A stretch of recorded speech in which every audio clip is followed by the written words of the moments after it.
વડોદરાના ફતેગંજ વિસ્તારમાં સ્થિત મહારાણા પ્રતાપ પ્રાથમિક શાળામાં ચાલી રહેલી બૂથ લેવલ ઓફિસરની કામગીરી દરમિયાન વહીવટી તંત્રની ગંભીર બેદરકારી સામે આવી છે।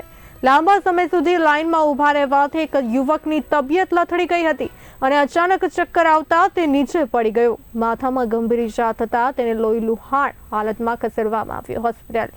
માહિતી મુજબ યુવક છેલ્લા 2 કલાકથી પોતાનો વારો આવવાની રાહ જોઈ રહ્યો હતો અને ગરમી વચ્ચે સતત ઊભા રહેવાથી તેની તબિયત લથડી ગઈ।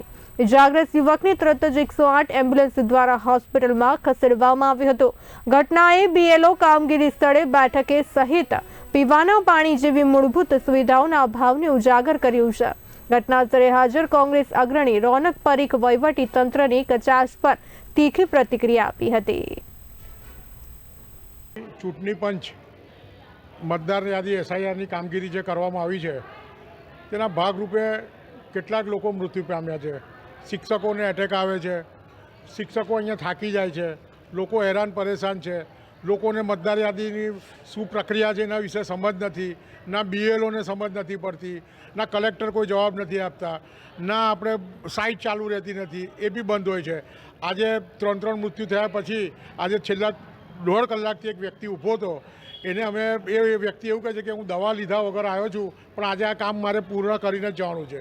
મેં એમને કીધું દવા લઈને આવો, પાણી અહીંયા છે, બધું પી લેજો, શાંતિથી રહો અને પછી તમારું કામ થશે। મને કહે કે ના 1 વાગે મારું સમાપ્ત થઈ જશે, પછી મારું નામ યાદીમાં નહીં આવે તો મને સમસ્યા ઊભી થશે।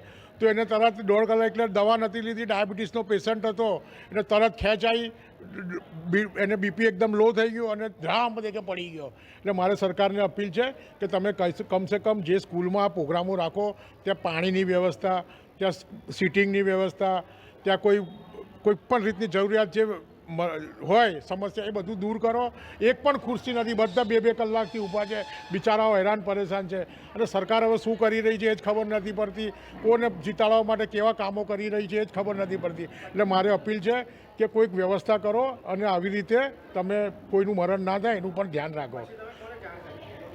અમે પ્રેસ મીડિયાને જાણ કરી કે આવી રીતે ખૂબ જ પરિસ્થિતિ ખરાબ છે